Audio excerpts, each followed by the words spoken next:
Hello and welcome to Night's the Hobby Table. I'm your host Blake, here with the always fucking shining light beacon of man, Oblerone. How you doing, bro?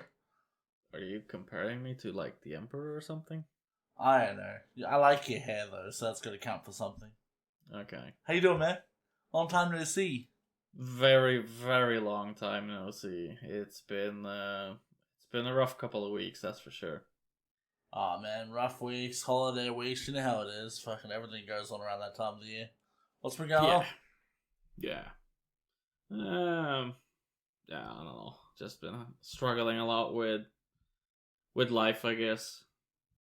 Trying to get my feelings and my well-being all together again. Scraping myself off the bottom, you know.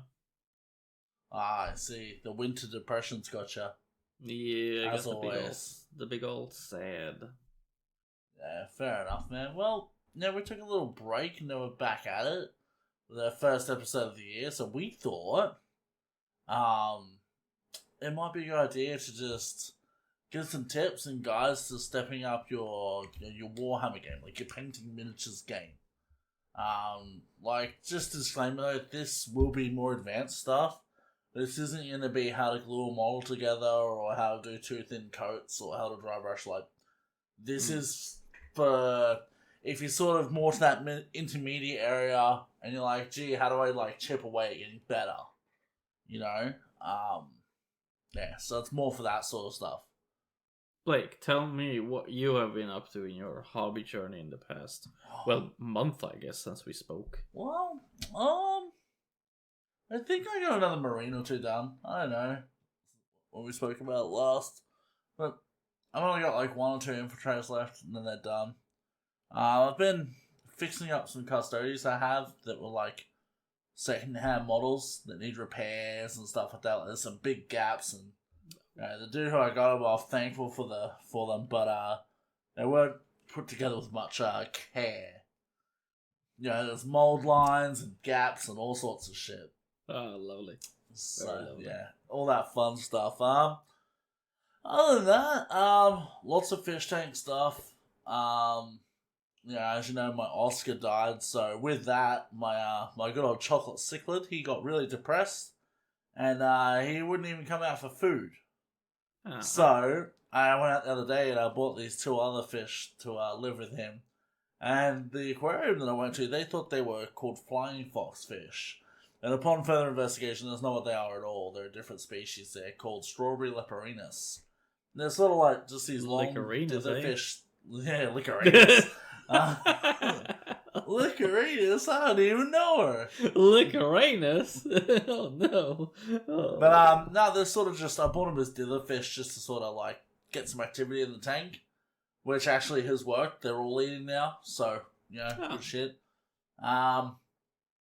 Siamese fighter fish got stuck behind the heater while exploring and died, which fucking sucks. Yeah. But after giving him the appropriate Viking funeral, we when one of the people at Tara's work that was working there had brought in a Siamese fighter, a beta fish, and was like, "Oh, it's for the kids," blah, blah, blah. And then she quit and dumped the fish tank on the childcare. So this fish was just basically left there to rot. The other person taking care of it was the missus. So I was like, alright, our guy's not with us anymore. The least we could do is save a fish. So went there, did the fucking Mission Impossible, kicked the door in, steal the fish. No, not really. But we had permission, but we did rescue the fish. So we've named him Bootstrap Bill. Nice. So because the guy before was Captain Jack, so now we got Bootstraps. He's cool. Living his best life, and painting wise, I'm currently working on it's a vampire lord statue from Elder Scrolls Online, and it's about 30 centimeters tall, really big. And it's fun. It's a good time, It's really weird working with such large details. Yeah. I know it's bizarre, but it's good. Just a bit of fun, Yeah, I definitely want to try something like that later on too, like things in different scales, like busts or something like that, Yeah, exactly. I've been feeling the itch for Gundam a bit more again lately, so... Yeah, me too, actually. Isn't that weird? Yeah. It's like No, I we're don't know. synchronized. But yeah, man, besides that, been fucking working a bunch. Had Christmas off with the family. That was really nice. And other than that, on the grind wheel, man. On the fucking grind wheel. Although I did play guitar for a good hour when I was drunk on Christmas. So that was great. Nice. What about you, man? What have you been doing? Oh, well, like I said before, I've been struggling a lot with motivation just for hobbying, like at least like from the summer, I would say. Yeah, which has been a while, but I've been trying and chipping away at it every now and then. Plus, then this fucking major depression shit that hit me didn't really help much either. So, but besides that, I have been trying to do some stuff, and one of those things is I've been assembling models. Like, I don't have that much models left to assemble, but they're pretty big models, and you know me. If it's nights, I'm gonna put LEDs into it. Really? Dude, that sounds like something we could talk about on a podcast. Yeah, definitely. I did a few more here. things to this guy. Like, I gotten some like tusks from a mammoth model, so I attached that. I saw those. Attached it, and then I got a little bit inspired by like the Predator movie. I've always wanted to do like a Predator in style knight, so like gave him the tusk so it looks like the jaws from the Predator, and then I gave the knight dreadlocks as well. So I would love to see you if you do some more armatures at some point. Give them like the Davy Jones tentacle faces so they look sort of like Cthulhu. yeah, I reckon that'd be cool as fuck. Like it'll tie in as well. But Yeah. I love that Predator you're working on, man. I think it looks cool as fuck. yeah, exactly. It's funny actually. I posted my Dreadnought, the guy with the that I showed you, the Jurassic Park one, in the yellow and the green and the red. I'm at 460 something likes in that group, man. There's That's a lot wild. of people who like Jurassic Park. Yeah, man. And I'm like, shit. And like that group is full of very good painters, and I'm like, acceptance. Because like, cool. I don't know, I'm an okay painter. I get the job done. I'd say I'm like slightly better than average, Yeah. but not like fucking Picasso or some shit. Sweet, man. Well, yeah, that's it's a good segue into our first tip that we can give you. Yeah. And what would that be, Obi? You got any tips? Just a tip? Just a tip. Well, LEDs have tips, so LEDs. I think improving like the like your Warhammer game kind of starts at the bottom, even before you've actually put pieces of the model together. And you can do that with different things like kit bashing and stuff. We'll talk about that later. But one of those things is adding in LEDs and electronics. Painting OSL is a really cool skill to have. But if you That's can hard. actually... It's really hard too. But if you can put LEDs that actually shine light onto the battleground, that is gonna bring so much more dimension to your models, I think, to be honest, it helps with immersion too, right?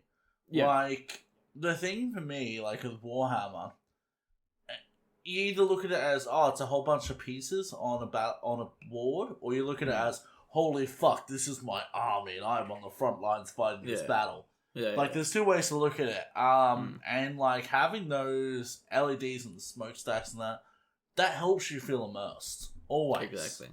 Yeah, like it's just those little details, like especially because the LEDs in the exhaust pipes I did for the knights, they have this flickering effect in them.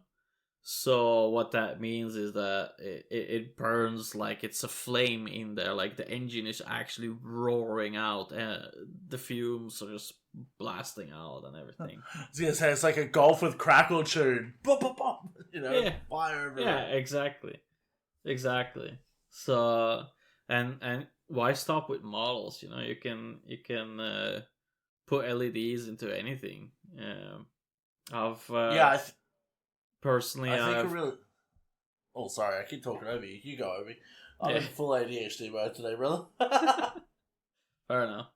I've added LEDs to like knights, like the big ones, the smaller armatures. I've been adding them to terrain pieces, like different tank models, ranging from the Land Raider to a small Rhino. And the latest challenge I've put myself through is Dreadnoughts. And it feels like I'm just going smaller and smaller every time, trying to fit LEDs into a really tight space. So have you seen the guys that there's a type of paint you can get that acts as like a wire, and like the Star Wars models, they're giving them like light up lightsabers and shit, but you can't see the wiring because they've done like a trail of it and shit. That's fucking wild, man. Yeah, that's you. Like, give it a couple of years. That's you. Yeah, it's like copper paints. That's kind of one of the challenge I want to set myself soonish, is like use like these rod type LEDs and like do lightsabers with them. The filaments, yeah, the filaments. I want to make a Gundam diorama with them. Like I saw one on YouTube they did with the filaments as the beam saber. Yeah. Oh, and the missile. Oh man, nut. Yeah, exactly. It's like lighting is such a cool extra effect to bring your models to the next level. Yeah, exactly. And like you think about it, right? Like if you've got a battle board that you and your friends play on, you put one of those flickering LEDs underneath the cotton wool that you've painted black in a building. That looks like a smouldering fire in the middle of it. Yeah. And like it doesn't take much. You only need 2 or 3 or 4 on the battlefield. And then like all of a sudden this looks like a living, breathing situation. Yeah. Like a really cool thing to do that for. Like adding these little smoke areas with lights. Those little really cheap tea lights you can get, like the candle lights on batteries. Yeah. What you do is you take out the plastic housing and you put it like on a flat piece of terrain. You paint up the terrain and then you add the smoke details to it. And then you can pretty much place that wherever you want on the terrain. Yeah. So, is that what you used in your exhausts? The tea lights, no, I buy like proper LEDs and wire them all up. But if you want to get into using LEDs, that's like a really good gateway, because then you'll just be able to look at the pieces that are going in there. You got a little switch and the battery in it, and you got the LED. So you got like everything you need in that little tea light. So you can just disassemble it and make a little terrain piece and add the smokestack, and perfect. How do you make those fuckers, like the ones in your exhaust? How do you make those flicker? Is that using resistors and stuff, a variable like voltage, or? Okay, so there's like a couple of different types of LEDs.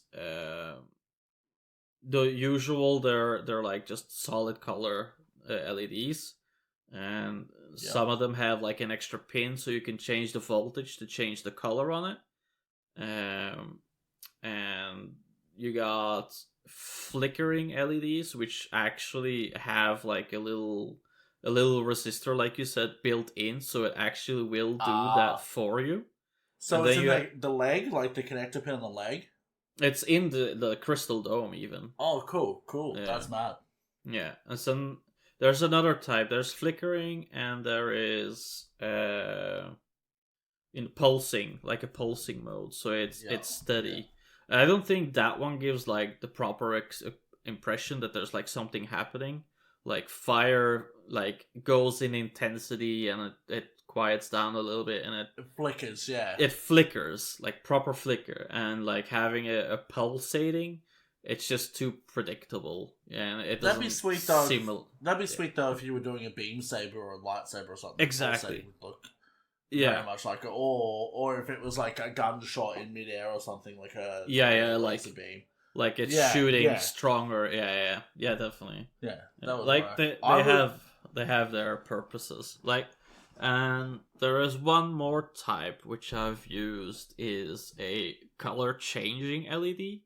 So that one will go through the RGB spectrum, and that one is really cool too. I've used a couple of those. Very fun to use. I would fucking love to get, when I get a 3D printer eventually, you know, like, say on the Dreadnought, how mine has the plasma cannon, and it has, like, the rib where the plasma goes. Yeah. I would love to 3D print that part, like a part for that, in clear resin. Yeah. And have that on the top, and have an LED filament underneath that pulsates for that. And then I could have the beam saber at the end, like I have. Yeah, have it actually go through it. It'd be nuts. Yeah, it's. There's so many cool things to do with LEDs, and like for example, having access to like 3D printer or Etsy or Shapeways, or like there's different sites that will sell you these 3D parts printed for you. So if you don't have access to a 3D printer yourself, you can still probably find the parts. I feel like online. If you were resourceful enough, you could probably actually like take the part, make a little mold out of it, and then pour it with like clear resin as well. If you were that way inclined and you wanted to put in the work, it'd be easy to get a 3D printer for sure. I have a buddy that would just do it for me, but I think that if you were resourceful, you could do any of these things. It's just creativity times time spent, Yeah, exactly. Like it's the same with LEDs. Like whoever thinks of adding lights to a model, like when it's usually just painted on details everywhere, like I haven't seen that many people who put LEDs and stuff. Like I want to, my, it's not a Thunderhawk, Stormhawk, is it? The plane thing I have? Yeah, like a gunship. I don't remember what it is exactly. I have it. Hold up. Oh, part of it broke off. This thing. Yeah, I don't remember the name of it. I think it's a gunship. It's a gunship of some kind, but it's like half assembled from the dude I got it from. I want to put thruster ones in it. And I want to put super bright white ones pointing down as searchlights. Yeah. So it's like, across the battlefield.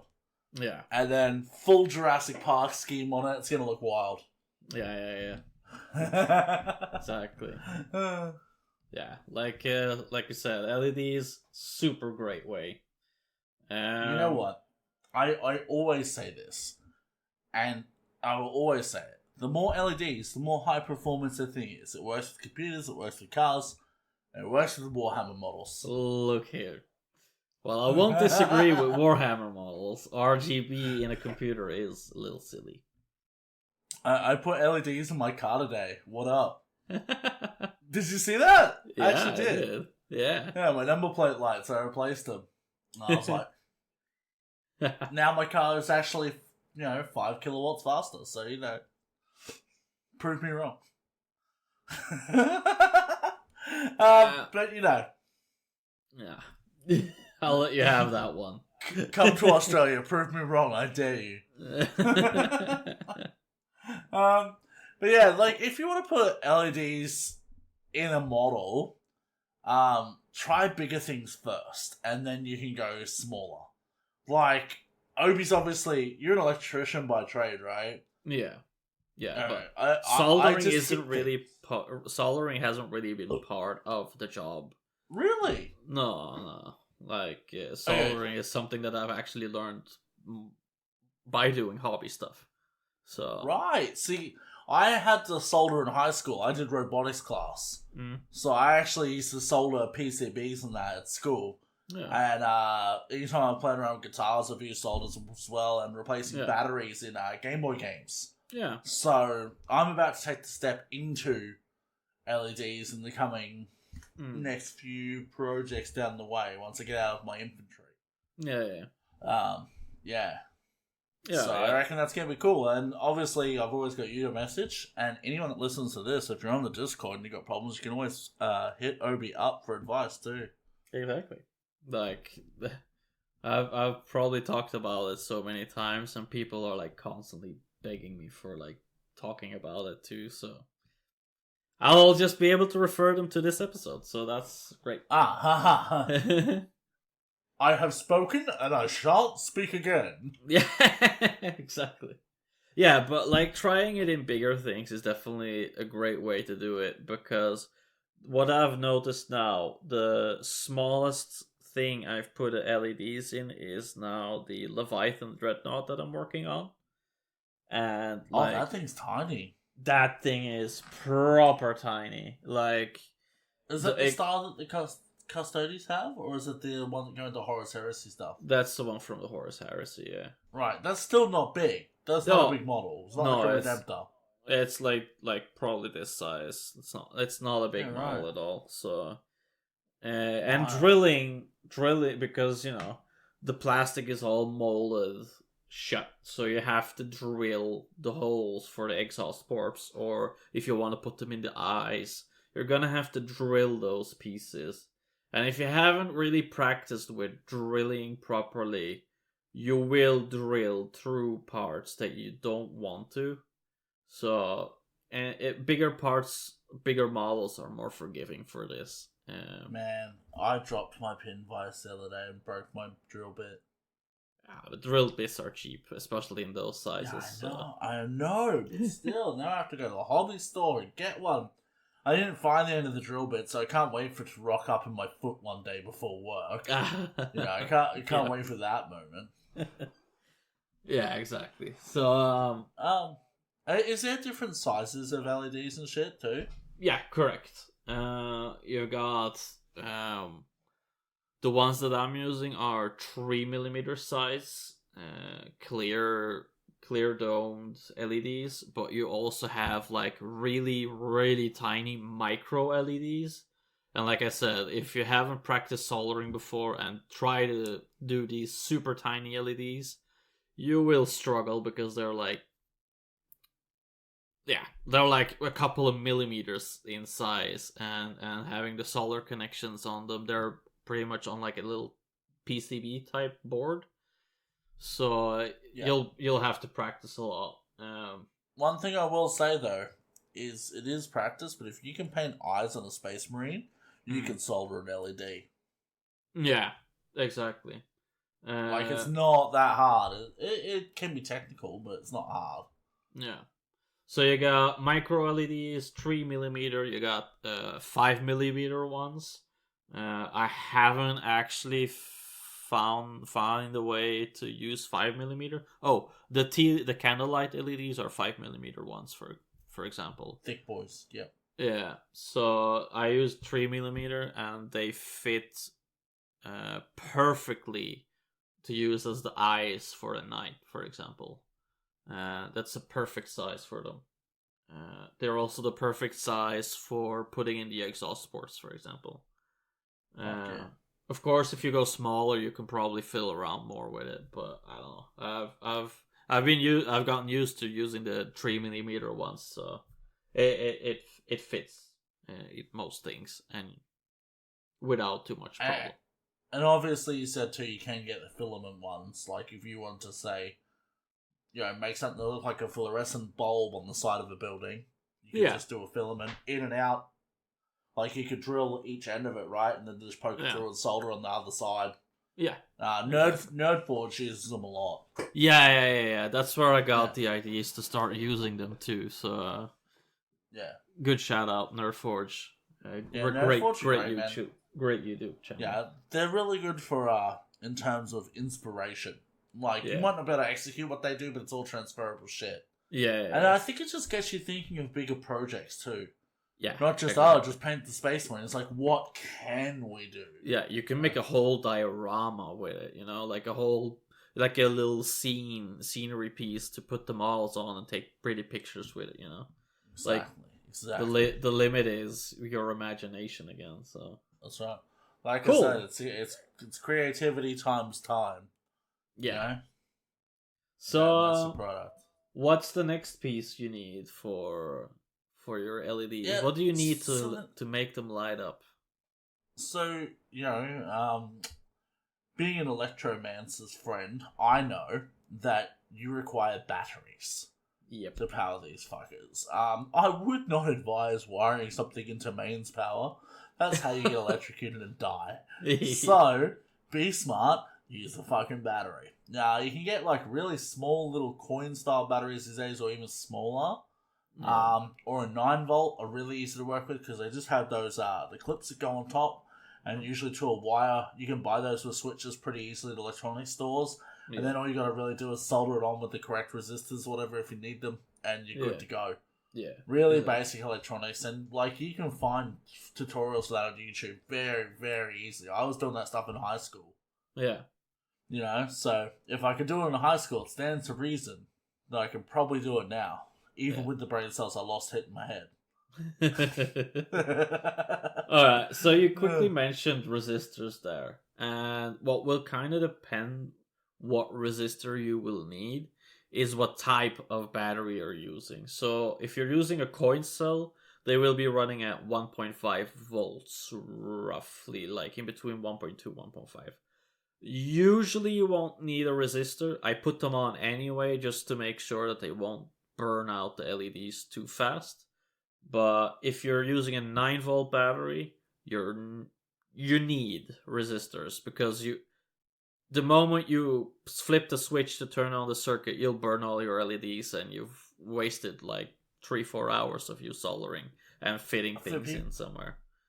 For people that don't understand what resistors are, my dumb way of explaining it is basically, say your LED needs half a volt to work, right? Yeah. 0.5 you said. If that battery, when turned on, when the circuit is open and sending 9, then you need, 8 volts of resistance for that to run at peak, right? Correct. You need 8 volts. So, like, if you can figure that out, you can actually math it out pretty easy. Like, you go, okay, like I said, if your LED is 0.5 volt, your battery is 9, then you need 8 volts, or maybe a little bit more worth of resistance to run through there, so you don't fry LEDs and start, tiny little war zone fires. Yeah, exactly. So, well, what I've been using is like a website where I just select the LEDs that I want to use, like white or red or whatever, and flickering, whatever I can think of. And usually they will tell you on the website, if you're running it on this type of voltage, you will need this type of resistor. So then you just search in their website and find the proper resistors. If you guys are interested in that website link, I can post it in our Discord so you can find it and buy your own stuff. Do that anyway. Make it a pinned post so I can go to it later. The thing is, it's a website from England, so even after Brexit, it's been rough. Like, I've been trying to find things in Europe. Luckily for me, we're basically part of England, so exactly. We still got their monarch on our coins, man. Next up, after a resistor. So a switch to turn the circuit on or off, or you'll be switching batteries a lot. Is a good one. Now I don't know what Obi does. I haven't asked, but if it were me, and I was to wire up something like a tank, I would try and put the switch on the bottom of the tank, where it's not visible, right? Mm-hmm. So, like, because the switch can run on wire, all you gotta do is dig out a little square part for it to go through, or even a button. A button can be a switch. Just have it there. That's what I would do. That's correct. I'm sure that's something... Yeah, that's very similar to what I've been doing. What I do is, for the knights, for example, they have this space under the carapace right above the engine coil. There's like this really weird ribbed thingy, and I cut out a piece for the switch there and glue that on the backside and soldering everything in there. So it's basically just trying to make the switches fit. And like, I've bought switches that are too big, so I have to file them down and everything just to make them fit. You could be smarter than me and just probably buy something that fits easier in small areas. Or just get something that suits the aesthetic of the model, right? Yeah. You think of a little tiny little metal toggle switch, that wouldn't look that out of place on a knight. It just looks like it's part of the mechanics. Exactly. Yeah. So if you got underneath this little crotch area and you gave it a little fucking dingle dongle dangle, it would just look like your knight has a boner that makes the lights turn on. I think that's pretty cool. Yeah. Yeah, exactly. So what I suggest for wiring the Switch is a battery has a positive and a negative side. The negative side you can leave on straight to your LED. You don't need to cut that one. But the positive wire, you need to interrupt that one, or otherwise the power will be flowing to the LED, and you'll use up your battery before the day is over. So that's where you put the switch on the positive wire, the red The wire. positive leg is also the part of the circuit where you'd have your resistor too, right? Is that correct? Correct. That's very correct. So before it enters. So you're making basically, it is a circuit, but if you think about a race car, you want to start your battery, and it has to go through the resistor, or through the switch, to get to the resistor, to get to the LED, to come out the other side of the LED and return back to the battery, right? Correct. That's a really good way of explaining it. So, and that's one lap, and it just keeps doing that. Yeah, exactly. So, I'm just trying to explain it to people that maybe have no idea of basic electronics. Like, you know, they just think, oh, iPhone go brr, you know? Like, yeah. Well, you could use the iPhone to actually look stuff up on the internet, but, you know. Actually, no, it's really sweet. I don't know if you've seen people do it, but they 3D print, like, warp gates and stuff like that, and they put, like, a vortex screen on their phone, they slot it in at the start of the game, and I'm like, I love that. Yeah. You could actually make, like, an infinite mirror as well if you wanted to do that. The thing is just you have to drill the holes like at the right angle, because if you have it like a little bit off, it's gonna look weird. And then you just put like the mirrored glass that shines through, but and wait, it shines through and then you reflects to the back. Like you have I'm not sure mirrors. the magic that exists in Sweden exists here in Australia. I don't know what sorcery you have, but that sounds pretty wild to me, mate. Yeah.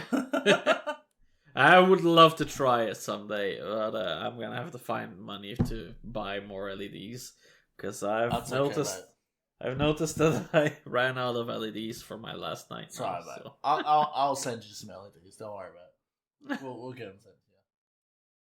Cool. So this is just the parts to make the circuit. You kind of need a couple of tools to actually work with these things, and one of them is a soldering iron.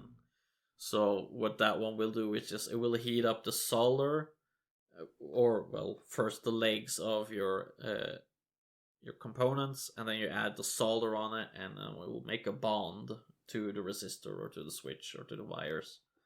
So, soldering. Get yourself some solder with the flux core, so you don't have to worry about adding flux as well. Trust me. Yeah, very easy to just dip it on, and it's already done. And yeah. I also suggest for soldering, like this thing. I don't really know what it's called. Like it's a little soldering station with like alligator clamps on it, so you can have the two parts touching the right angle you want it, and then you just come in with the soldering iron and the solder. And if you're like me and don't have one of those multiple clips that Tamiya does for airbrushing that you clip all your Gundam bits to, I have one of those in a styrofoam box. Yeah. And I can move them wherever I need them, and I can put the zoom in front of it. Yeah. Yeah. It's good. The other thing is too, if you think you're not going to have uses for a soldering iron, if you're a guitarist, and you have the Gibson style knobs on your guitar, you can burn holes in it like Dimebag did and have the traction knobs. Do that on every one of my goddamn guitars. Hell yeah. It sounds stupid, but it's awesome. Fair enough. Cool. Yeah. Final thing to add to this would be something to protect your work surface, of course. Like, hot solder is gonna burn, or if you drop your soldering iron on your table, your parents aren't gonna appreciate you. So take care of your surface or your partner. Yeah, exactly. Yeah, and fuck, dude, be careful if you get solder on you. Speaking from experience, it sucks. Yeah, Sucks. Cold water, at least 15 to 20 minutes. Oh, dude, when I did it, I was in high school, and I was like, oh well. And I had this massive blister on my thumb for like weeks. It was fucked up. Yep. The last one that you'll need is a pin vise and a set of drills. Up to 3mm. But I'm gonna add to this. If you have one, or it's easy, no, just get one. Just get one. Get a fucking rotary tool, a Dremel. Yeah. Because like they are so invaluable in any part of creative hobbies. Like, you want to make battle damage on something? Get a little saw blade, fucking, you know. But if you're cutting out a big part of a model, that's a lot to grind down. You can like do your pin vise bit in your parts, and you can actually cut that out. Yeah. Like your battery hatch, things like that. You gotta be careful not to take too much off. But if you're smart about it, you can even have a drill bit in there, which is way quicker and easier. Yeah. I wouldn't do it for precision, but if you're trying to hog some material off, get a fucking rotary tool, man. Yeah. Yeah, exactly. Yeah.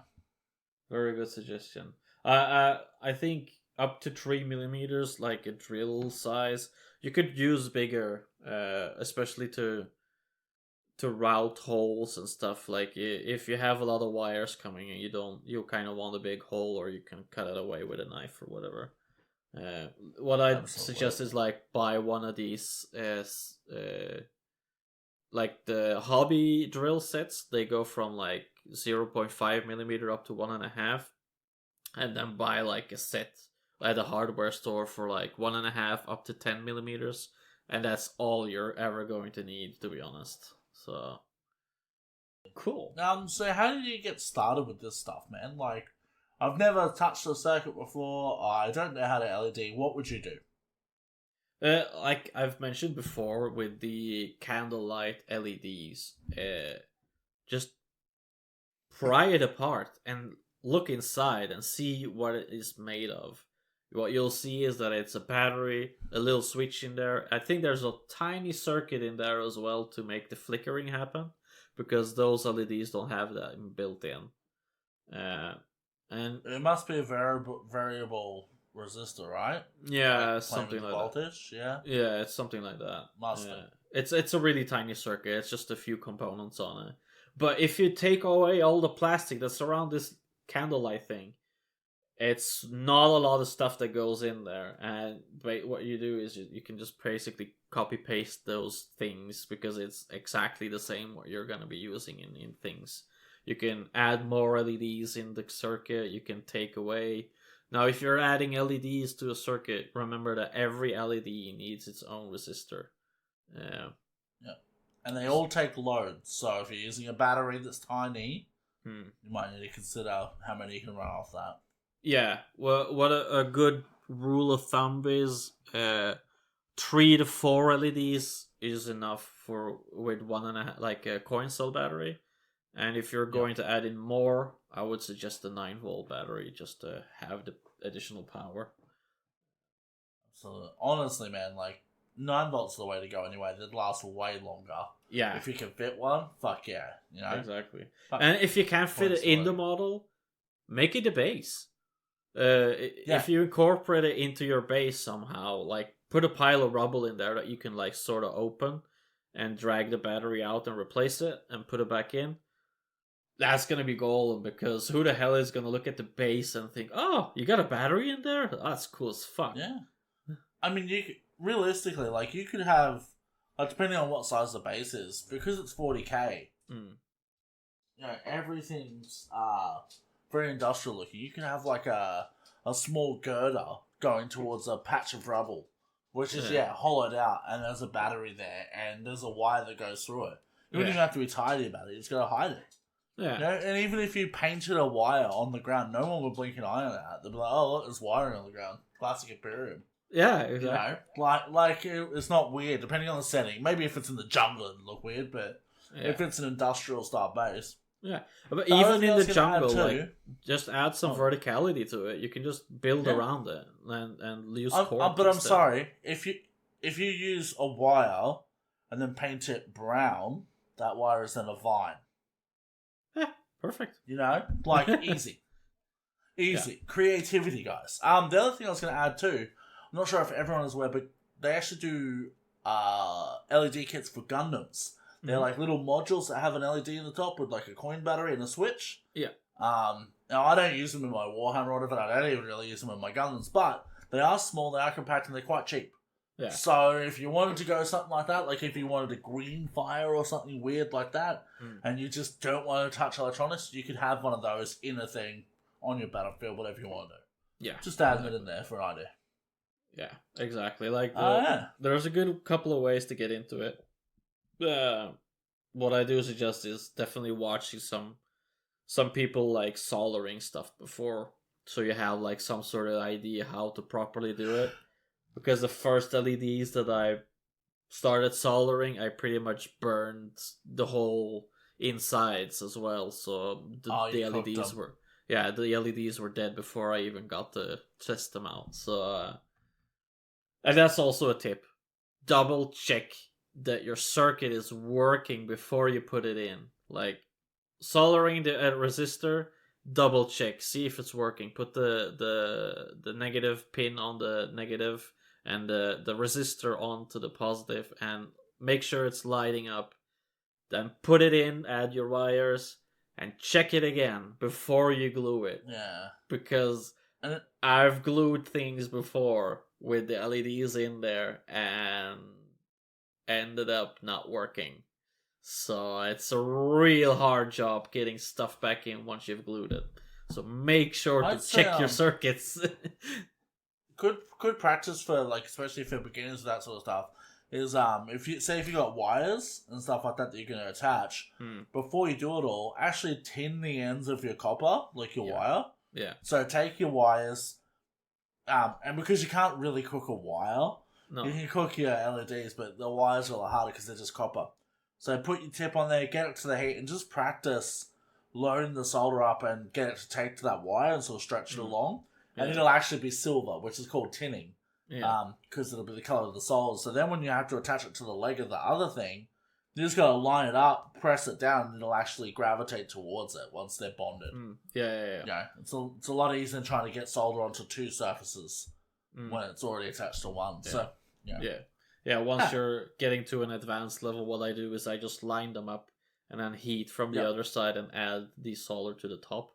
Because you want the heat to like dissipate over the area you're soldering. You don't want the solder going to the soldering iron first and then just forming a glob on top of it. You want it to be a bond, so you want the heat to spread properly, but not too much so that you burn your LEDs. So it's delicate, but you know what? LEDs are cheap. Have fun with it. Yeah. Buy some electronics and don't even worry about putting them in Warhammer. Make a thing, make a circuit that you can turn on and off. Yeah. And when you figure that out, throw it in some fucking models. Not just Warhammer, anything. Everything needs lights. Yeah.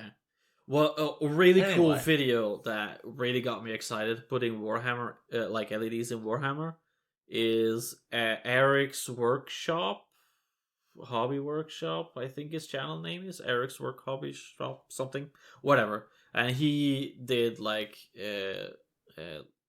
realistic flame effects for your Warhammer miniatures, and really cool video because he uses a glue stick to spread the light throughout the candles.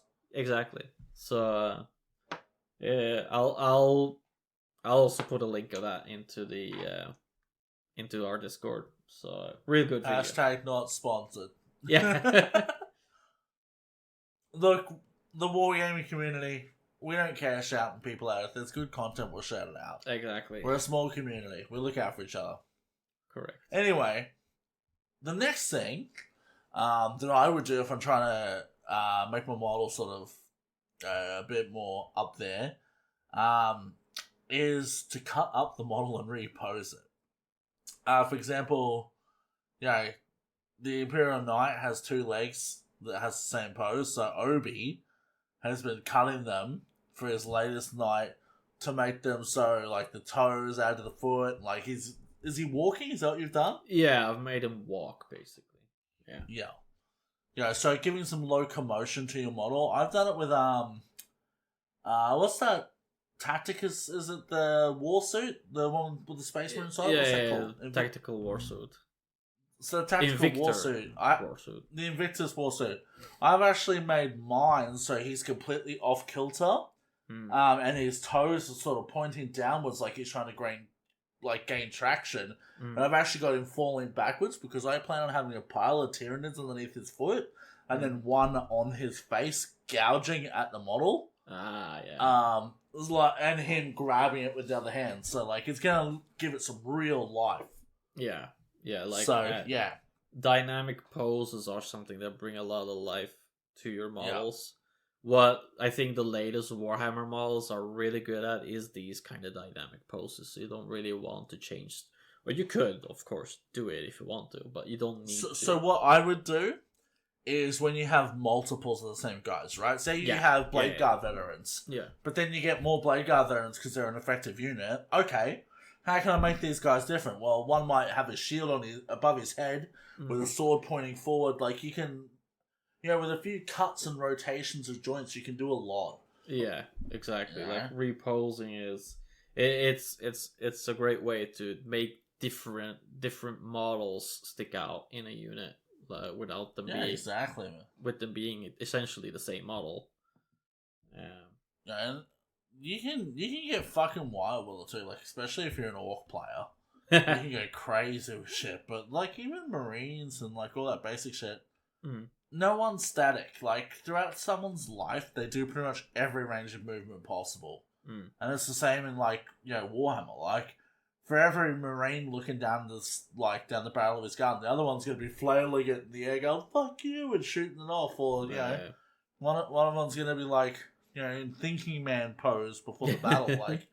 There's always something that's going to be going on. So yeah, exactly.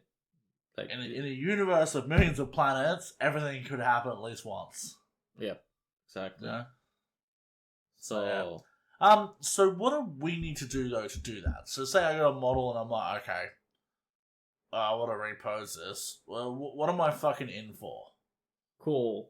I think for reposing things, what you're gonna need is again a pin vise and some drills, and what you can pin with is paper clips. You clip them up and you glue them in both ends, and then you can stick it in there and rotate it what you want, and then you just glue it in place. It should be pretty good, solid bound. You use paper clips. Yeah, I use paper clips. You know what I use? Guitar strings. Yeah, exactly. Works too, man. Yep. Like your E string, your thick one. Yeah. And the one below it.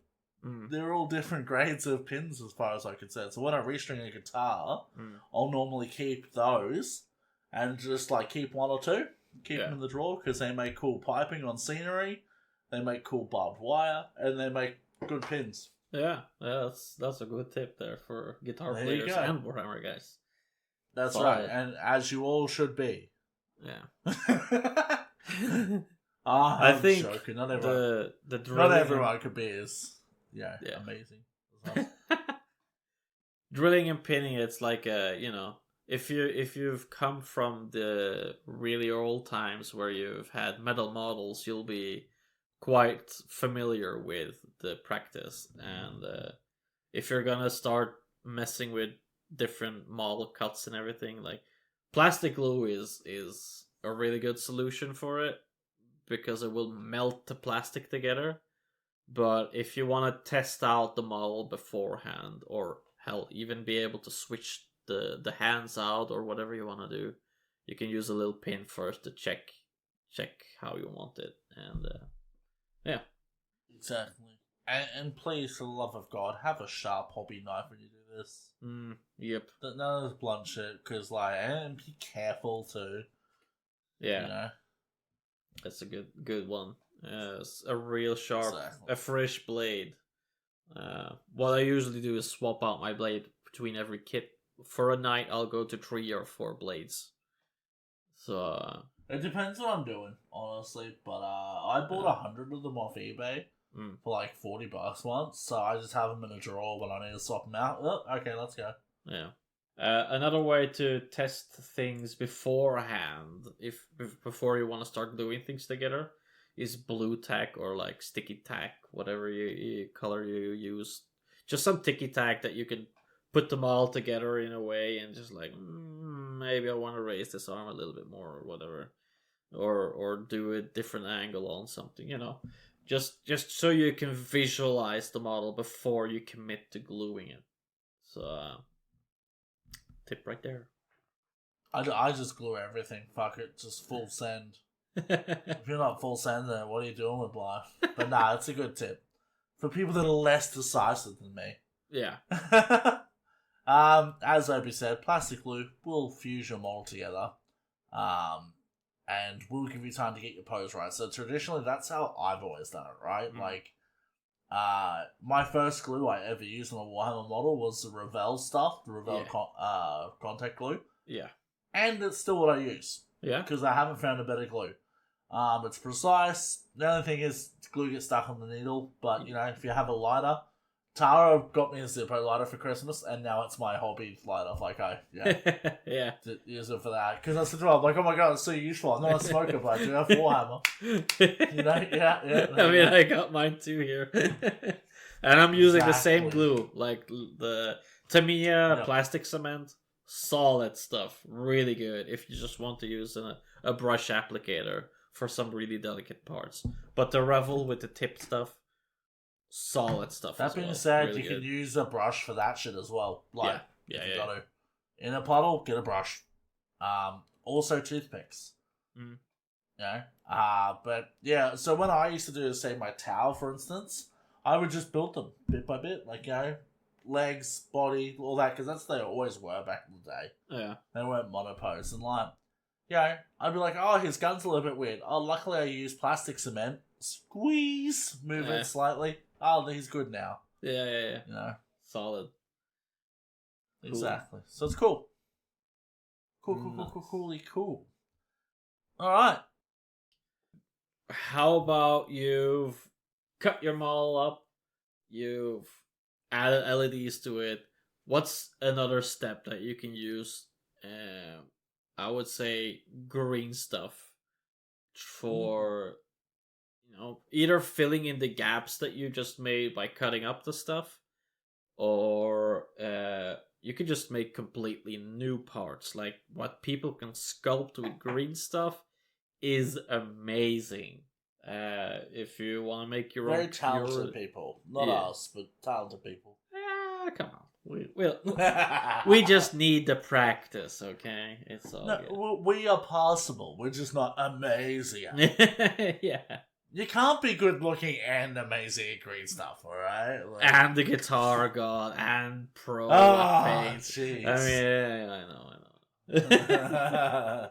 So the latest project, going back to that again with the knight, I've added dreadlocks to my dreadlock knight.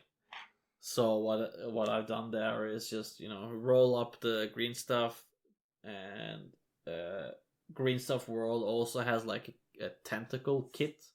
So you get like different plates to make different kind of shapes on pipes or wires or whatever. And I just made a whole bunch. I think I have like probably 20-30 different sizes of pipes going like next to his faceplate behind the cowl. It just gives you so much more details to make your model different, stick out from the rest. Yeah, absolutely. I actually really need to get one of those rollers or whatever they have for the reptile scale, so I can start adding more like draping to my guys and stuff. Yeah.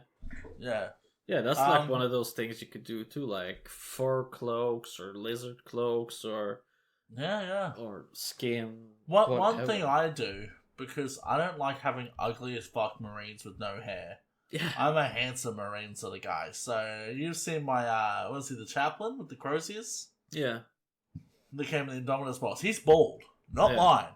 Mine has Ragnar Lothbrok hair.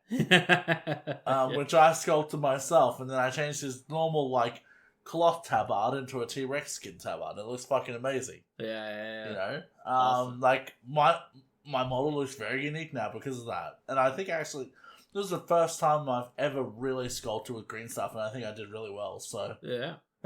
Like all it takes is practice, dude, and a little bit of time and patience.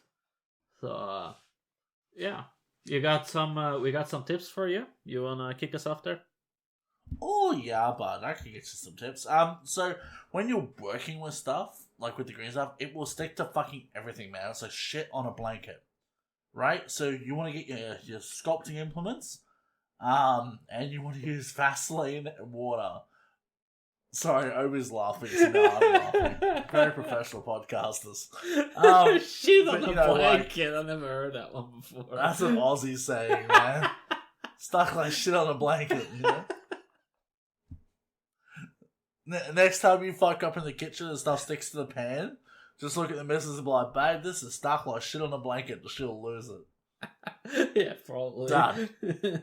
Anyway, one thing that I actually did when I was sculpting was I got, you know, the coffee stirrers from the servo, like from the gas station, as some of our international people call them. We call them servos here. I always nick a few extra ones of those when I go get a coffee because they're wicked. Because you can cut them into your own sculpting tools. So like, I actually cut mine in a semicircle to do scales easier and dig them in. Coated that fucking Vaseline, got it all lubed up, and then fucking, you know, little hooks with it. All sorts of shit. So, get that shit going. I use my scalpel as well, like my X-Acto knife, as our American audience would call them. Lube that fucker up, man. No matter what you're doing, pretend you're sticking it up your butt. It's gotta be that lubed, alright? There's not enough lube in the world for that. Whatever, man. I've seen you fit plenty of X-Acto blades up your ass. Don't stop fuck with me. Oh. But yeah, seriously, like, you need to lube up because otherwise it just sticks to it and it just rips it all. It sucks. So, Vaseline, water, lube. Yeah, exactly. If in doubt, lubricate. It's what the Mythbusters always said. Listen to them. Yeah. Oh, that's good. Yeah.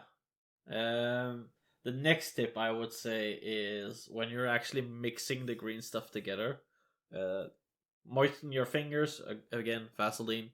Don't put it up your butt. Mix the green stuff together. Do what you gotta do. What? I said, do what you gotta do. Then do the green stuff. Yeah. Look, Tej, you know you're a sculptor for all pent up, you know. You're supposed to give yourself the old prostate massage before you can sculpt some tabards. Yeah, that's fair enough. You know. I know why your room's so dark now. Please. It's to save power. Yeah, okay. You mix up the green stuff. You roll it into like a little turd, I guess you want to call it, and you leave it to dry because it's really soft straight away when you mix it together. So if you will sculpt like any kind of detail on it, it will just sog away straight away. So leave it to the side for like 30-45 minutes, and then you can mix it up again and you can start using it properly. What I would say is use it sparingly. Like if you roll it down, so it's like a really thin flat piece, you can mold. You can probably like before you even put it on the model, like do a rough cut of what you want on your work surface, and then stick it on the model and adjust, do stuff there. That's how I did mine. Like when I did my tabard, I literally sort of got it. I had it flat. I sort of rough marked out where I want like the idea of the scales. Yeah. And then I took the corners where it goes on. I attached it there. Got it into place. And once I left it for like 5 minutes, so it's properly bonded to the model. Yeah. Then I started sculpting more. Yeah. And thinned it down and like did all that, and it turned out great. Yeah. Like most people don't notice the tabard, which means I did a good job on the tabard. Yeah, that's it. Like if it looks like it's part of the model, that's job well done. Like exactly. For example, for hair, I've sculpted hair a couple of times as well. What you do is just like really, really thin rolls, you know, like how to explain it, like, you know, think hair, like hair or locks of hair.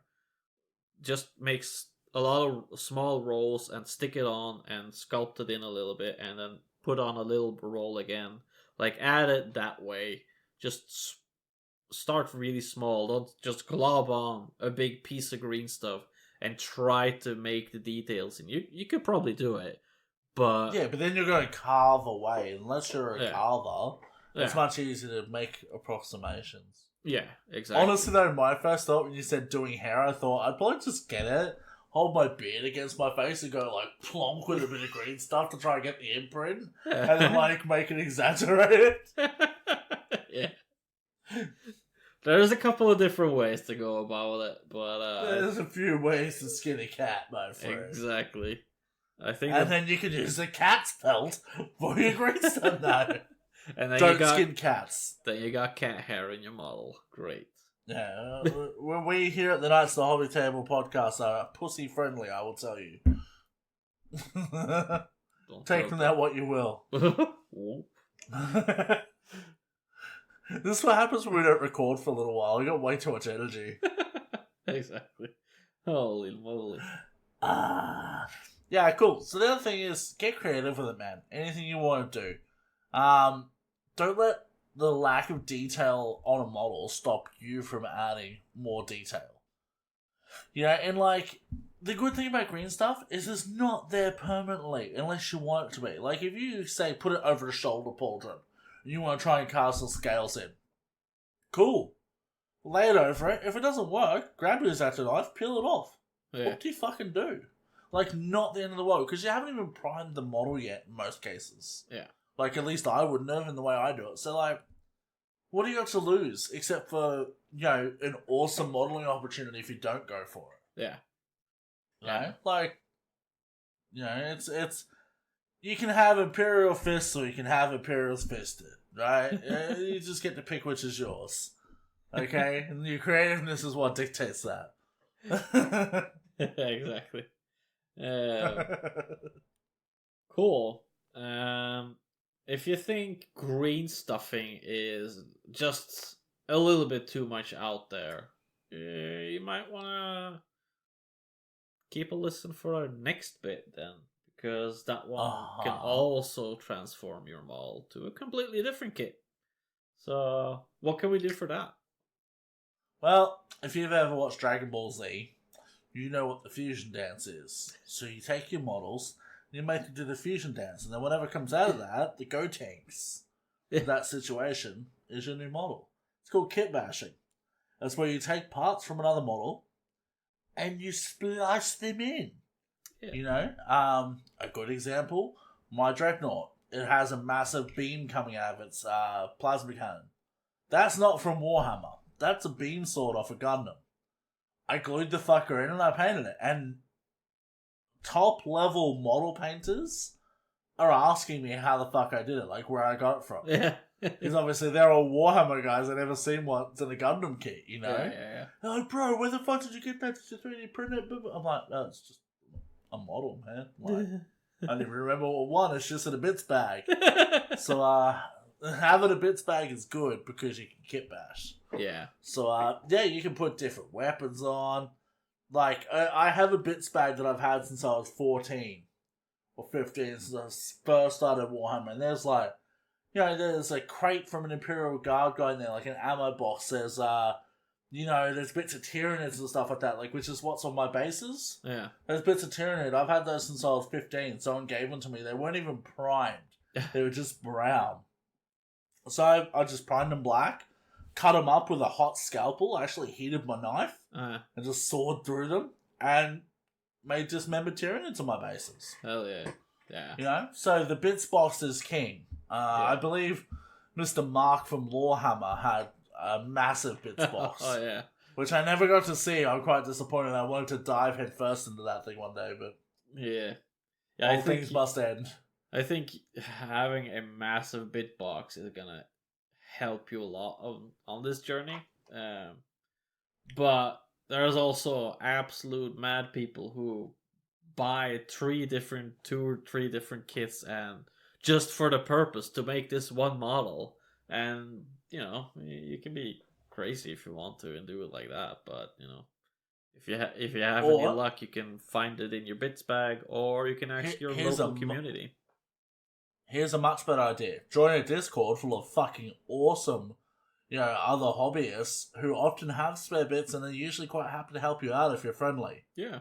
Like, there's been quite a few people who are like, yeah, I can send you this, I can send you that. Like, for me, when I'm trying to kit bash, and I'm sure when you go, oh, dear, I really need this, and someone has it, they'll talk to you about it. I'm not saying, come, we have free Warhammer, but, like, we're a community. We look after each other. Exactly. Yeah, I've got one of those Grey Knight baby walkers that I got for free, and I'm going to give it to League Lad. I'm going to send that down to him, just because he's doing a bunch of conversion stuff, and I'm not going to fucking use it, so send it down to him. Yeah. Hook a brother up. Exactly.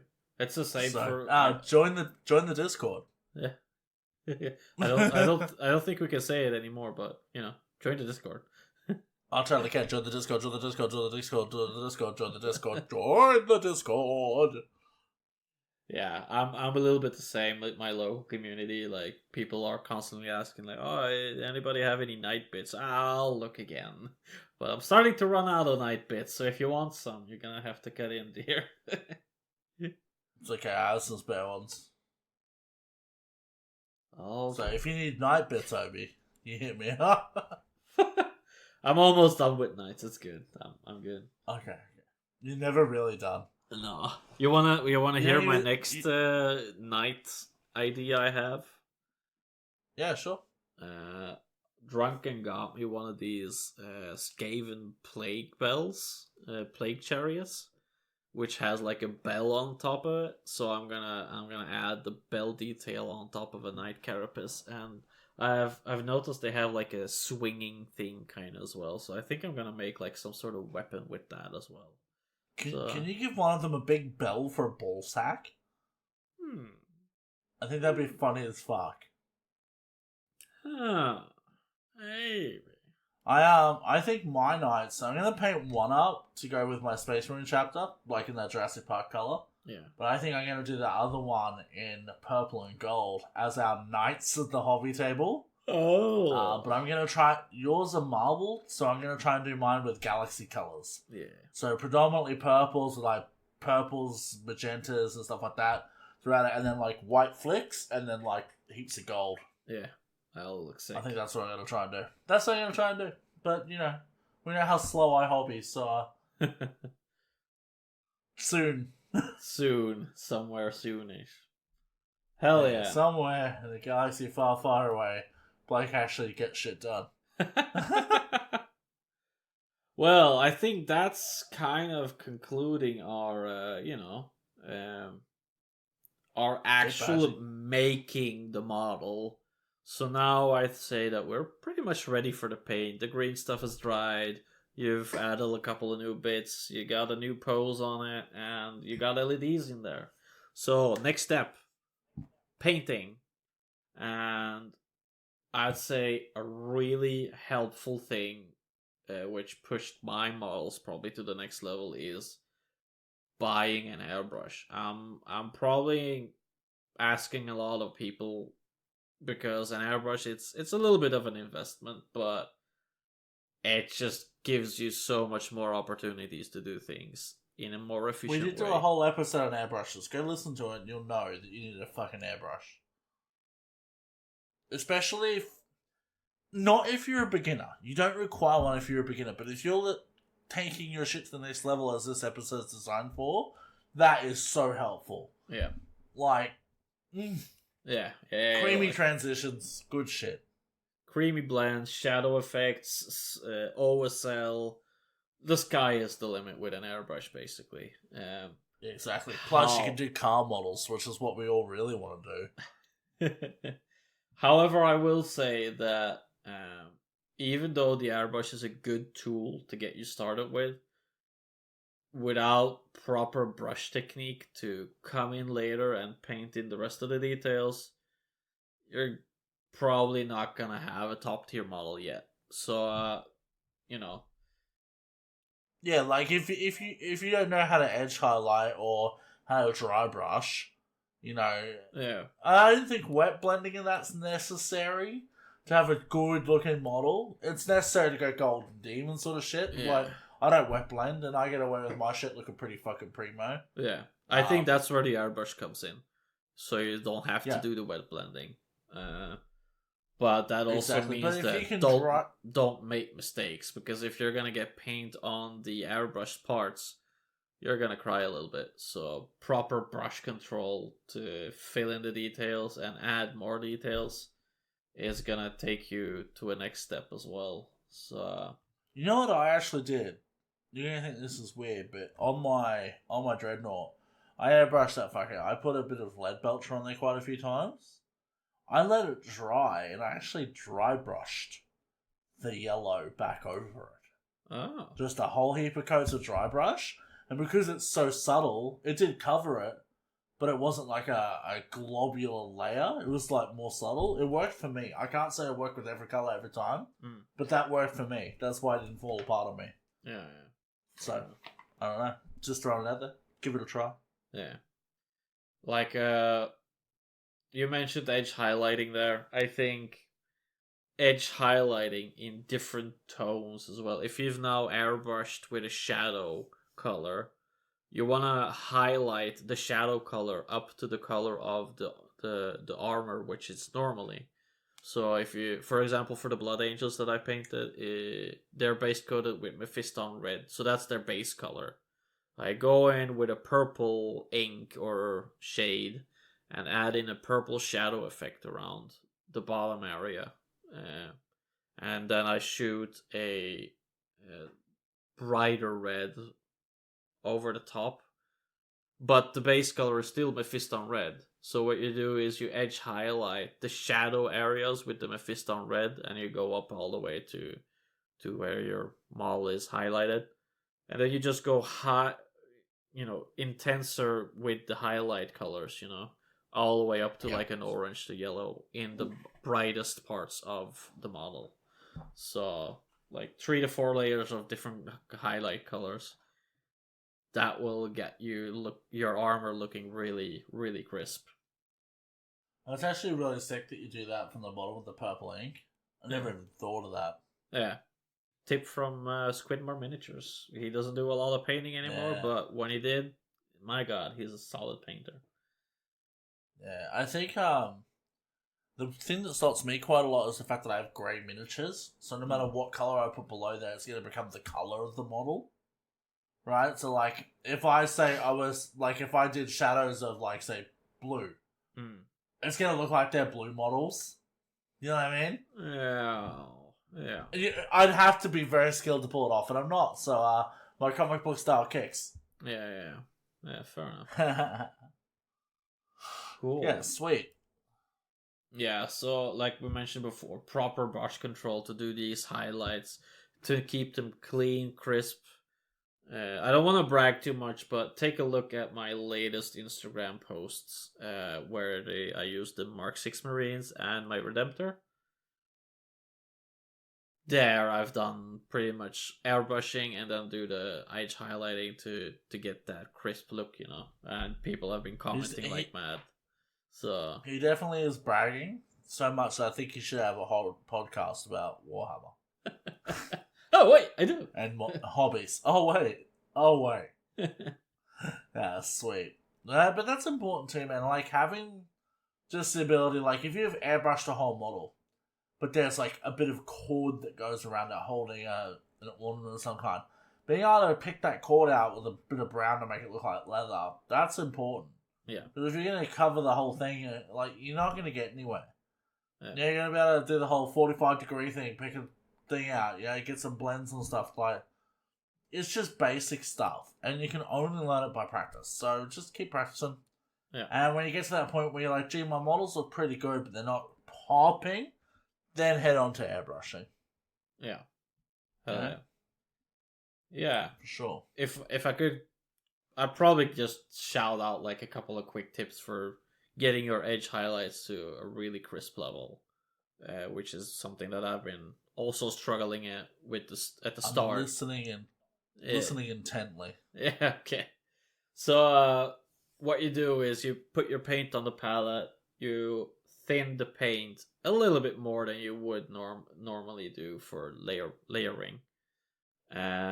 What you do then is you wick off the moisture on a paper towel from the brush after soaking up the paint. So it's But a little... for the Australians out there, you would wipe the moisture off. Yeah. Exactly. And like Break mentioned before, try and have that 45 angle degree and use the side of the brush, not the tip.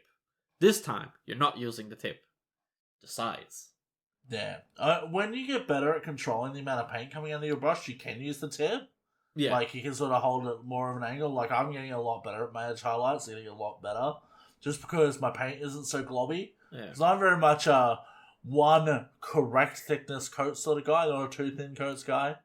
So, I used to just go, you know, I never even used a wet palette until like a year ago. Yeah. So, but I'm definitely getting better at it, learning. Yeah.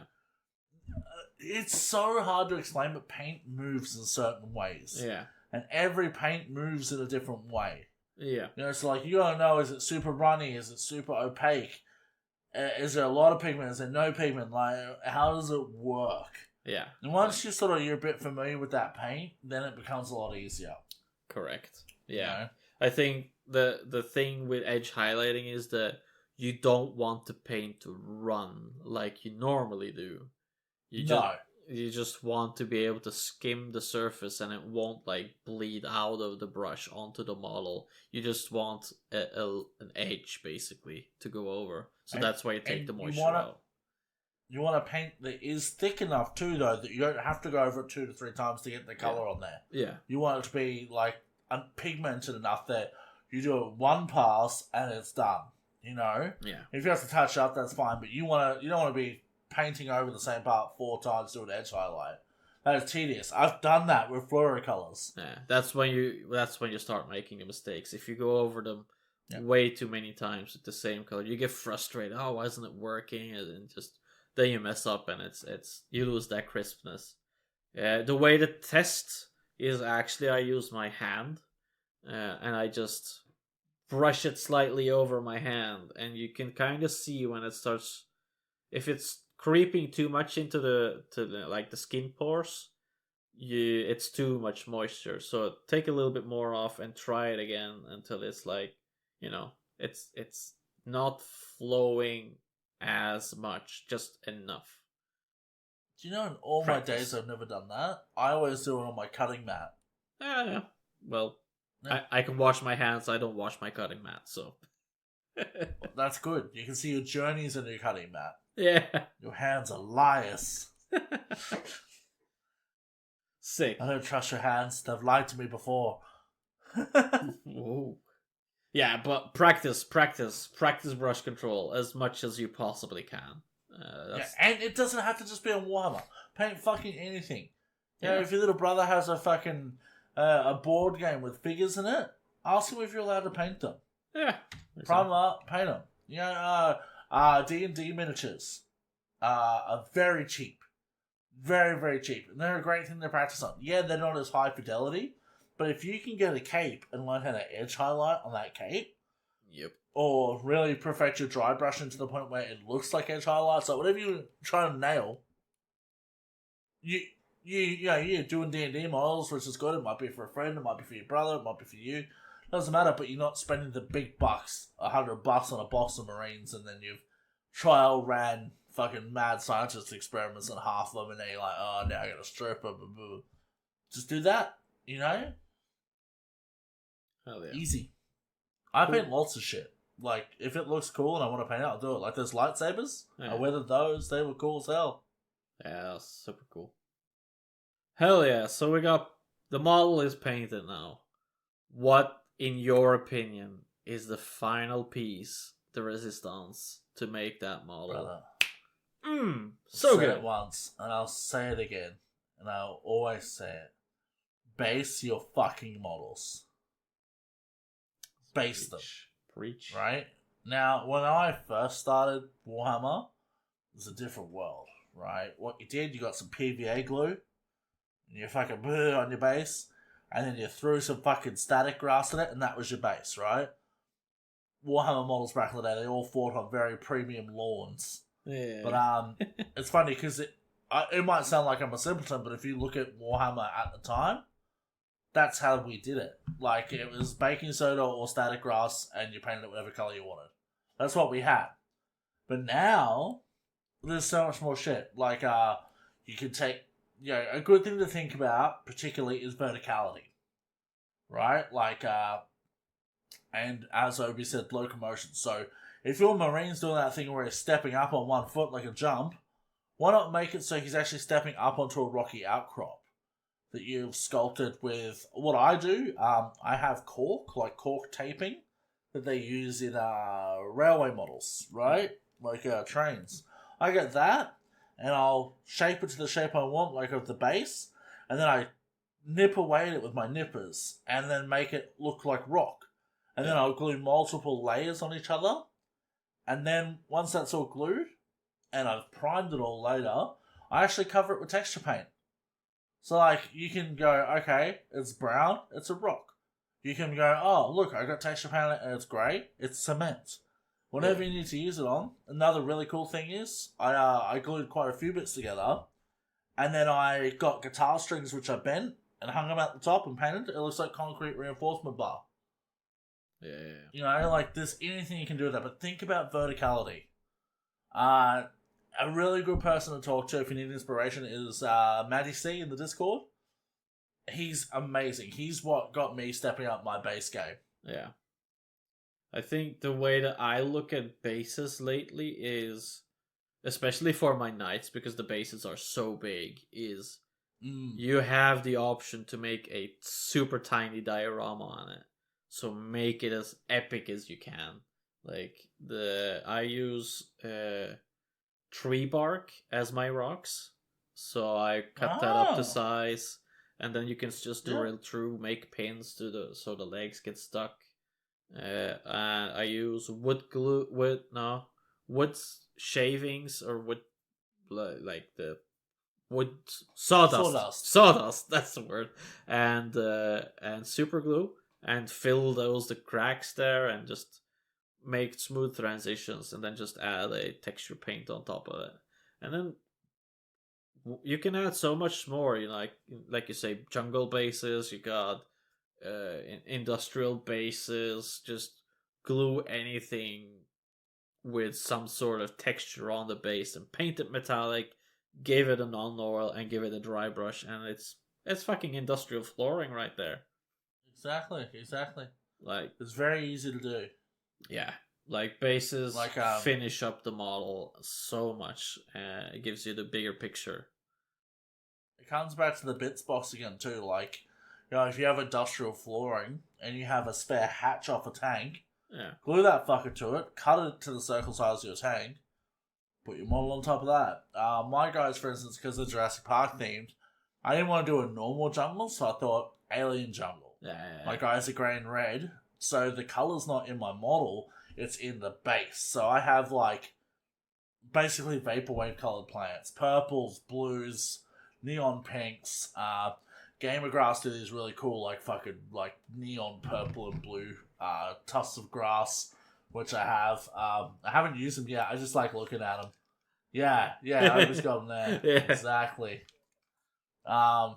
GW also sells plants and vines that you can get that are canonical to the universe, like they exist there. So having that, even cropping out of a bit of cement, or like a skull with one of those coming out of its eye, like, just be original, have fun with it, because life finds a way. Yeah.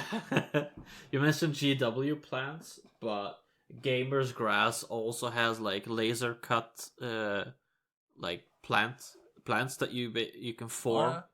I bought a couple of those, and I'm gonna use them on a couple of projects that I got coming to. One for maybe Gamers Grass should sponsor us, since we both like their products so much. Exactly. Yeah, that's been really good stuff. Especially the plants, because you got a few more traditional human plants that we have on Earth, And then you got a couple of alien designs with wacky colors and neon color. It's amazing. I'm looking forward to adding them to a couple of bases and just finishing it all See, up. I love that because back in my day, if you wanted weird looking plants, you got the really odd coloured one from the goldfish bowl. Yeah. You got that, you're stuck down there. It's like, it just doesn't look good. But that's what we had. So, and the other thing is too, you can do rad stuff with water. Like there's lots of water effects now. Yeah. Resin is something I want to get into. You can use resin, but I also had this plastic sheet, right? It's just rippled water effects. Huh? And all I do is I'll paint. You'll see water on my model sometimes, Obi. I paint the bottom underneath there in whatever colours I want. Like, say, it might be like brown on the edge that goes to like a greeny blue in the centre. And I'll actually glue that on top of it. Okay. And then when I add my texture paint, I just rim it up over the top. So it's like, you can't see that it's actually not part of the model. Yeah. And then you got this like crazy looking bit of fucking water in the center of your model. Hell yeah. And I use that all the time. Yeah. So. Yeah, It's just think about stuff. Think about verticality. Exactly. I think that's the thing that I want to purchase next is just a little ball of UV resin to like make a little puddle or fill in details, or UV resin is a pretty handy product as well. So I think that's probably one of my next purchases to add to the kit. Yeah, I want to get just full on pouring resin and just start doing wild shit. I don't know, make water things. Yeah, it's so cool. I've seen so many, like a night based where the foot's like halfway across the ocean. Oh my god, it's. Man, there was this wild one I saw. It was many years ago now, but it was like someone got a cube and they literally made a dreadnought submersed up to his waist in this water and did like the full underwater escape, and then he was like stepping out of it. It was fucking wild, man. Yeah, that's cool as fuck. Hell yeah. So I think that's gonna be wrapping up our little episode here. I hope you guys got a couple of new tips. If you don't, you can give us some tips that you have in the Discord, perhaps. Share it with our lovely community. So, and I mean, honestly, it'll probably be part one. Like, we'll probably do another one of these down the track. Yeah. Just to sort of top up on it. Yeah, I mean, we're basically ourselves at this kind of level at the moment. Like, what happens in like a year or half a year from now is like, oh, we discovered this great new thing. There's a super awesome new technique that we really want to share to other people.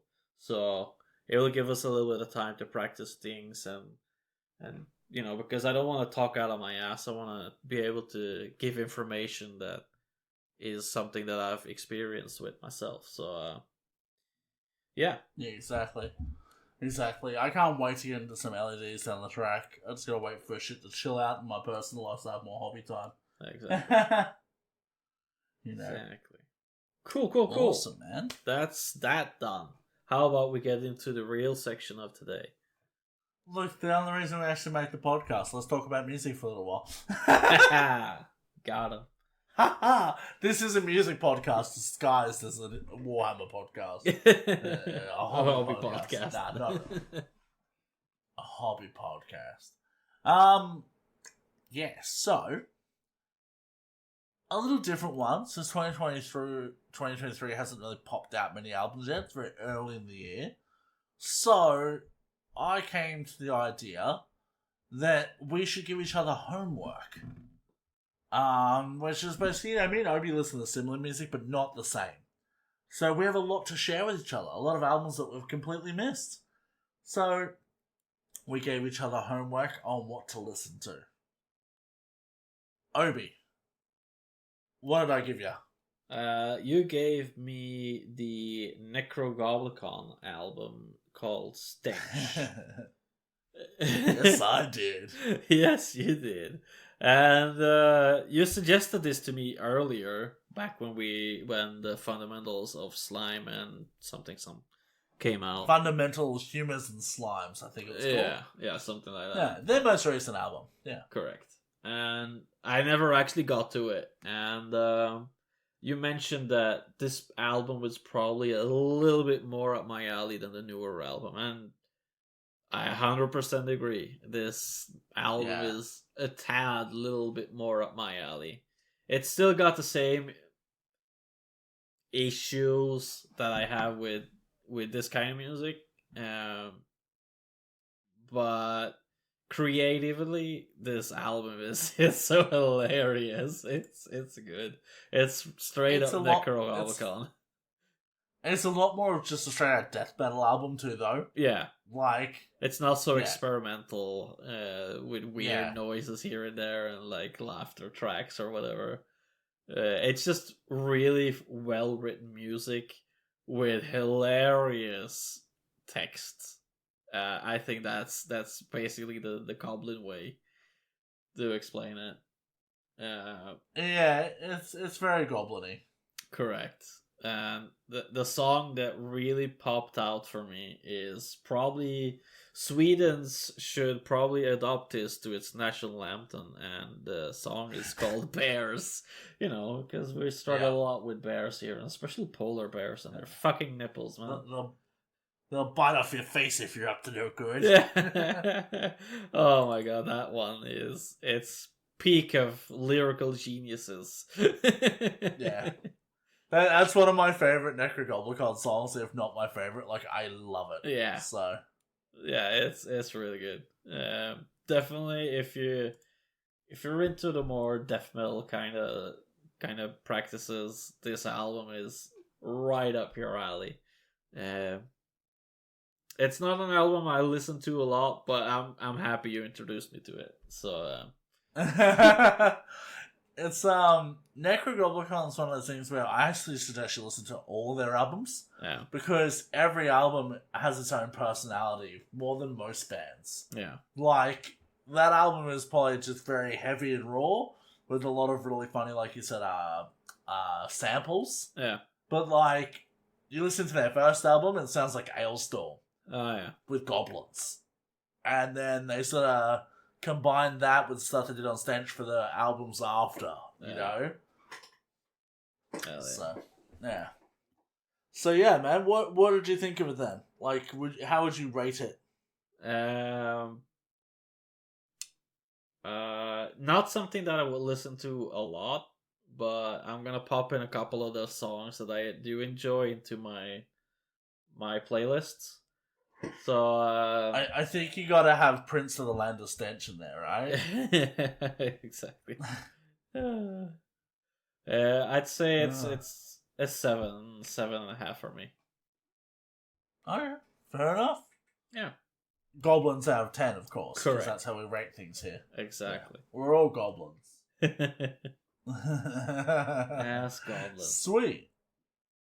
And I got assigned The Great Collapse by Fit for an Autopsy. And honestly, when Obi gave me this album, I was so fucking keen because the other one I reviewed with him was Oh What the Future Holds, the 2020 release or 2021 release. Yeah. Whatever, their most recent one. That album I loved, and I still listen to it. So I was pretty excited, and it didn't let me down. It's not over the top creative, the album. Like, they're not breaking down the musical boundaries of the world, but man, it's fucking solid. I guess you call it deathcore. I just think it's death metal. Whatever. Yeah, it's bordering on deathcore, so. Yeah, I actually don't think it's deathcore. I think to me it's more of a technical death metal thing, really, because deathcore is more stop-starty. This has really solid, like a good roll through all the songs. It's got a good pace to it. I like that. That's the hardest thing when I first started listening to Lorna Shore, was like the song would be like, ah, and then, ah, and I'm like, what the fuck's going on here? Just give me the roll, you know? Give me the song. So, not as hard to adapt to. I love the album. I think it's fucking great. Hydra is quite good. Yeah. Because when you I cut like off that the head, song. fucking to grow back. To grow back. Exactly. I like that. Yeah, I think like the whole album's really good. I've listened to it top to bottom like 4 times. Yeah. And yeah, I like it. It's good. Any favorite like songs? I said, it's not. I think Hydra, and I think it's Too Late. Is that the one? Yeah. Yeah, that one's pretty good.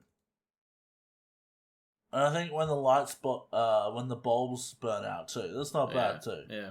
It's a very the whole album's solid. It's an album that's very much like, they're talking about how the world is changing for the worse with the environmental crisis, and it hits home really a lot with all the songs.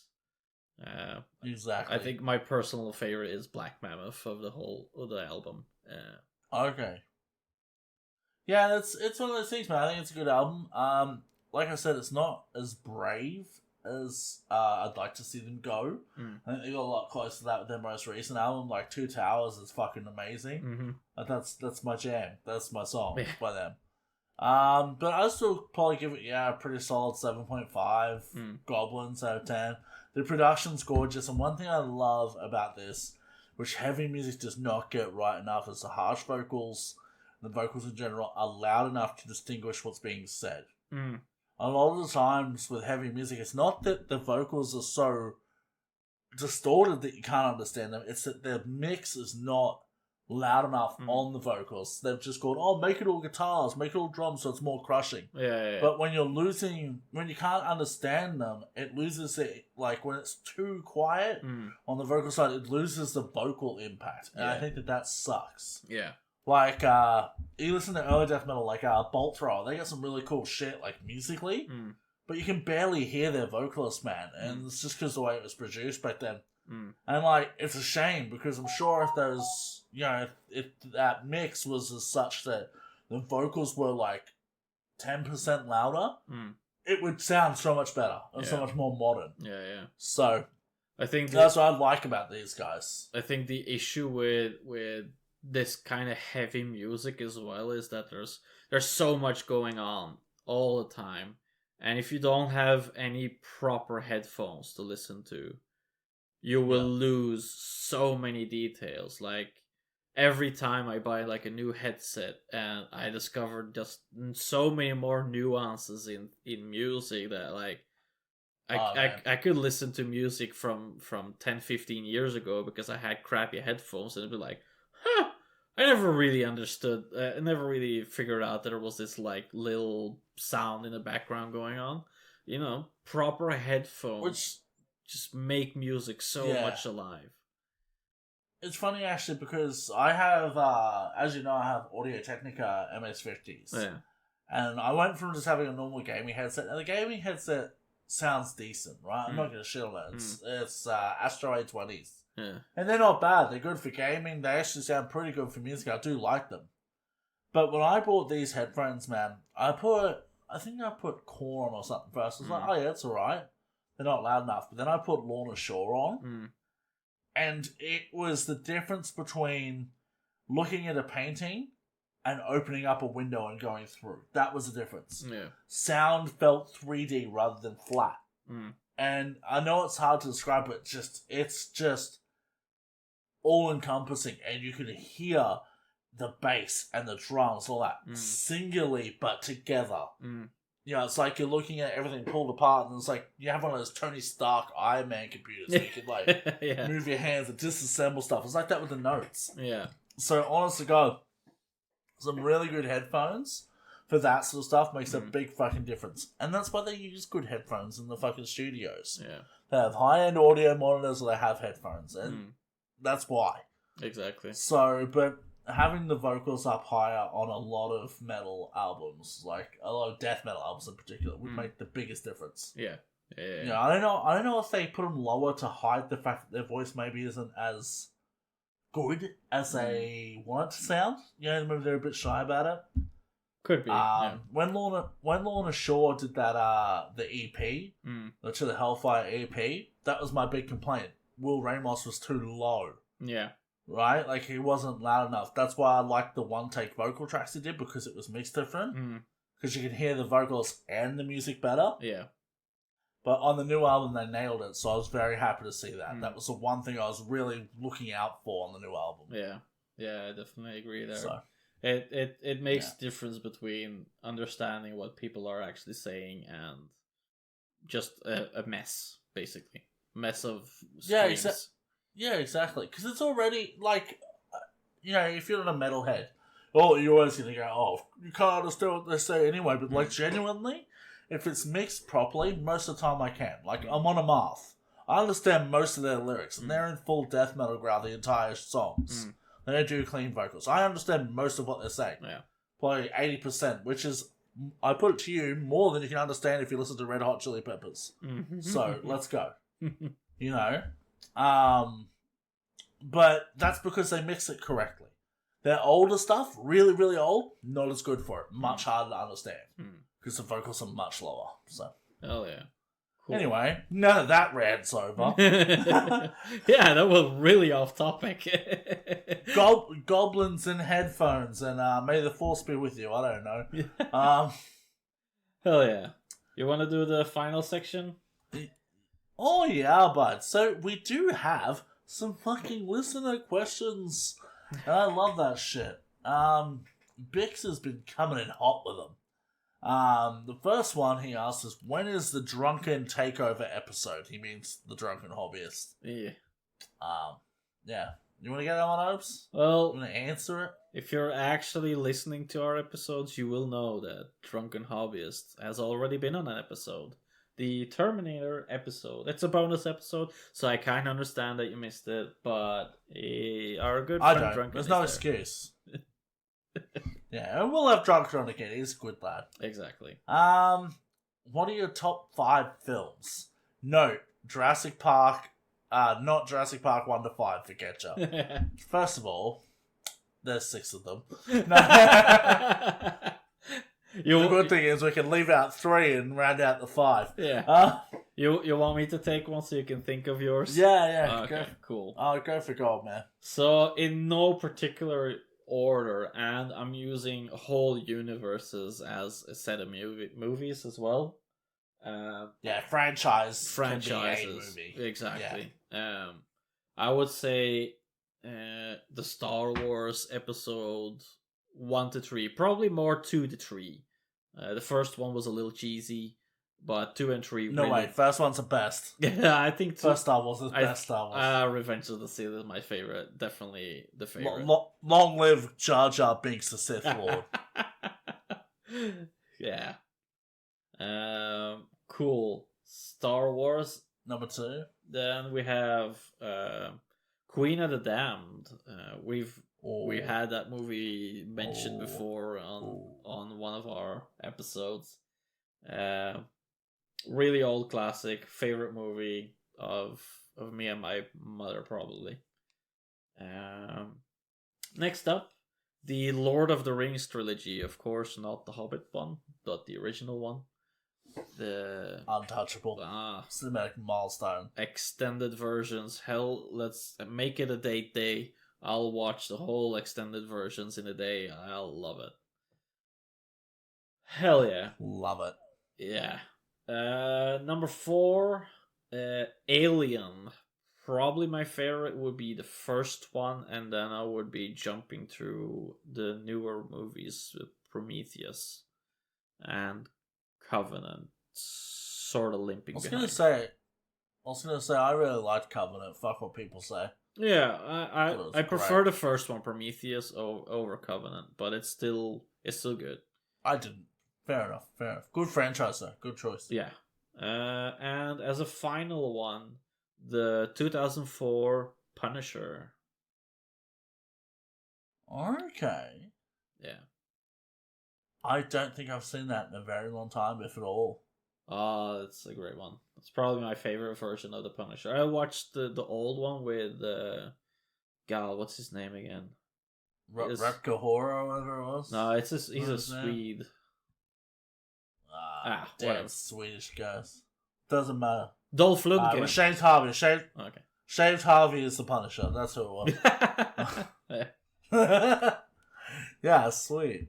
So I'm gonna do from 5 up, just because makes more sense that way. This is very hard, mind you. Yeah, it took me a long time to figure out mine as well. Yeah. So.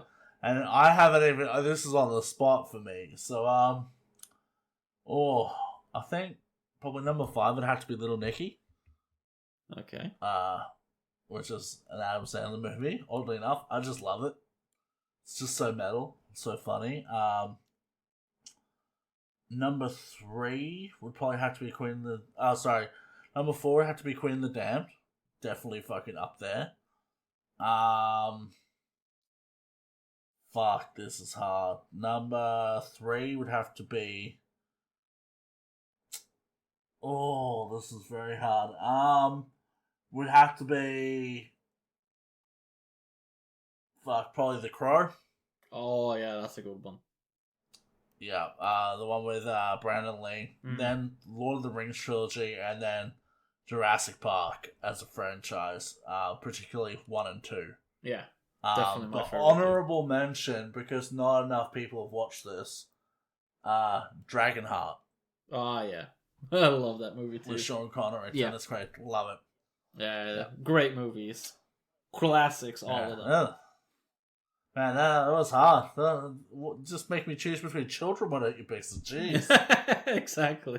Yeah. Yeah, it was really hard. Yeah, exactly. Cool. Exactly.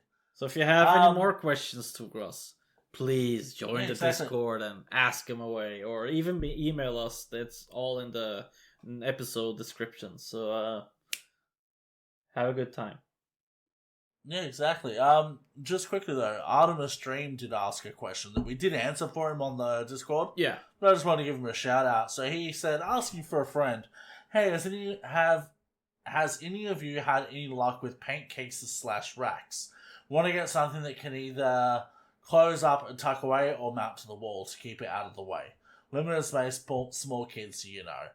And Obi went on to recommend him the one that he has. Yeah. Which is which one do you have? The Frontier Wargaming. It came out like roughly 2 years ago, around the same time when I got into hobbying, and starting out the same way, like I was hobbying on the kitchen table. Basically, I also wanted something to just shove everything in and close up and put it away so that we could have food or do other activities around the kitchen table. So this case has like, I have the version 1, which is a little bit more awkward because it has bits boxes instead of more paint racks. But the version 2 is exactly how I would want my box to be, because it comes with a cutting mat on it. It comes with racks for so many paints in it, and it has model holders as well.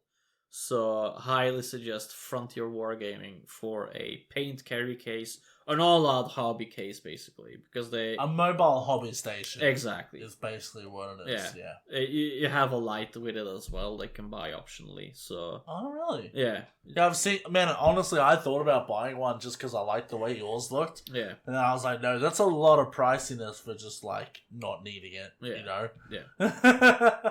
Yeah, but it's really good. Like if I'm going to the hobby shop and I'm taking a couple of models to work on there, you know, having all the paints with you, a couple of models, hell, you can put even a kill team in it and play a couple of games after. So really good way to transport models and paints and your hobby tools. So Frontier Wargaming. Exactly. Yeah, exactly. So just before we go though, I'm gonna ask you to remember a few things. Remember to tell every fucking human in the world about this podcast. Remember to join the Discord so you can come hang out and see us, and I don't know if you want to hang out. Yeah, it's cool. We also have a Patreon, which is in the description. All the shit's in the description. Yeah, helps keeps the lights on, which is why I'll be sitting in complete darkness because we need more patrons. Yep. So help us out, you know. We're also thinking about starting a Minecraft server. Thinking about it. So that'll be Patreon money paying for that to be on Realms if we do it. Yeah, and yeah, keep listening, man. I hope you guys enjoy 2023 with us. We're looking forward to it. Fucking pumped. Hell yeah. So, yeah. Have I forgotten anything? Nope, that sounds about right. Oh, just quickly. I'm actually wearing pants tonight. There's no undies. So, yeah, we'll reverse the script. Just so y'all know, it's 2023. New year, new me. Well, new year, new me. I took a couple extra piercings on my ears, so I'm also new me. There you go. New year. New year. Alright, guys. So with that, enjoy your day. And remember to crank that amp. You slay that grey. And weather the nights to the hobby table. Bye. Aren't we, Obi? We definitely are. Aren't we? Yes. Aren't we? Yes. Yes. Yes. See you guys.